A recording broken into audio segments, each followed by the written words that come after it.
राधे राधे। आज हम माता कालरात्रि के स्वरूप की कथा कहेंगे।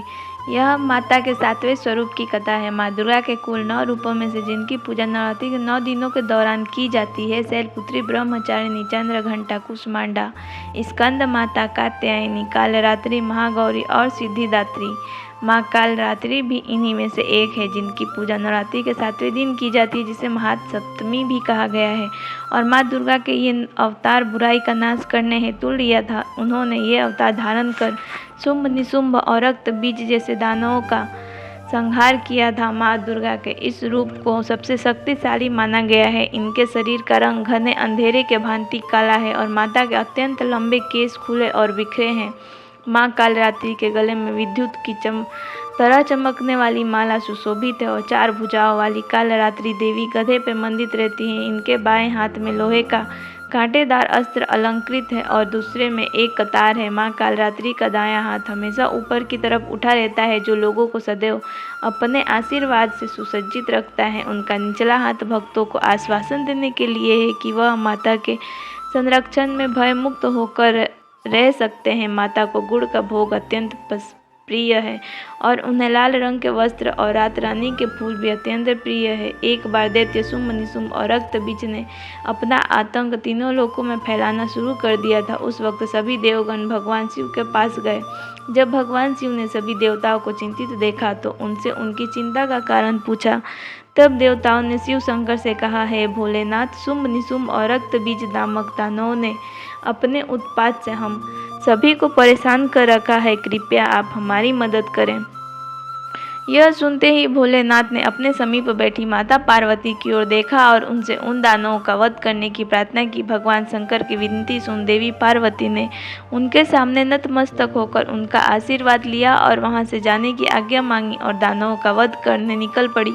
माता पार्वती ने दानवों का वध करने के लिए माँ दुर्गा का रूप धारण किया। इस रूप में वह सिंह पे सवार करती हुई अति मनमोहक और शक्तिशाली प्रतीत हो रही थी। माता को देख सभी राक्षस अचंभित हो गए। उन तीनों ने माता के साथ एक घमासान युद्ध शुरू किया। दैत्यों ने अपना पूरा बल लगा दिया, परंतु माता के सामने नहीं टिक पाए। आदिशक्ति ने शुंभ और निशुंभ का वध कर दिया।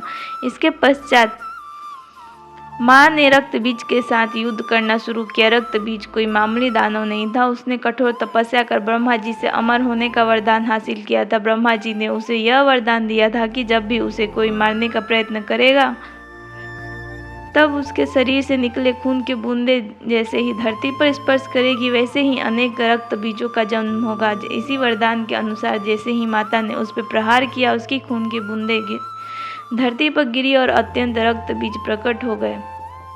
उसी क्षण माता ने कालरात्रि का रूप धारण किया। माँ दुर्गा ने शरीर से एक ऊर्जा का संचार हुआ और माँ कालरात्रि का निर्माण हुआ। भले ही वो दानव अति शक्तिशाली था, परंतु माता से जीत पाने का सामर्थ्य उसके अंदर नहीं था। माँ कालरात्रि ने रक्त बीज को अपने कतार से मार गिराया और जैसे ही उसके शरीर से खून बहने लगा, उन्होंने उसका रक्तपान कर लिया। माँ कालरात्रि की पूजा सप्तमी के दिन करने के पीछे एक बहुत बड़ा कारण है। कहा जाता है कि 6 दिन देवी की पूजा करने के बाद 7वें दिन हमारा मन सहस्त्र चक्र में स्थित होता है। इस चक्र में हमारा मन सबसे साफ और शुद्ध स्थिति में होता है। इस वक्त कालरात्रि की पूजा करने से हमें ब्रह्मांड की सभी सिद्धियों की प्राप्ति होती है और सारी असुरी शक्तियाँ हमसे दूर भाग जाती है। माँ कालरात्रि का वर्ण रात्रि के समान काला है, परंतु वह अंधकार का नाश करने वाली है। दुष्टों और राक्षसों का अंत करने वाली माँ दुर्गा का यह रूप शुभ फल देता है, इसलिए इन्हें माँ शुभंकरी भी कहा जाता है। माँ कालरात्रि के ब्रह्मांड के समान गोल नेत्र है। अपनी हर श्वास के साथ माँ की नासिका से अग्नि की ज्वाला निकलती है। अपने चारों भुजाओं में खड़ग, लोहे का अस्त्र, अभय मुद्रा और वर मुद्रा किए हुए माँ अपने वाहन गदर्भ पर सवार है। माँ दुर्गा का यह अति शक्तिशाली रूप हमें यह सिखाता है कि बुराई कितनी भी शक्तिशाली क्यों न हो, परंतु उसे अच्छाई के आगे घुटने टेकने ही पड़ते हैं। तो ये थी कथा माँ कालरात्रि की। राधे राधे, जय श्री कृष्ण। ऐसे ही कथाओं के लिए जुड़े रहिए हमारे चैनल के साथ। राधे गोपाल ऑफिशियल 0722।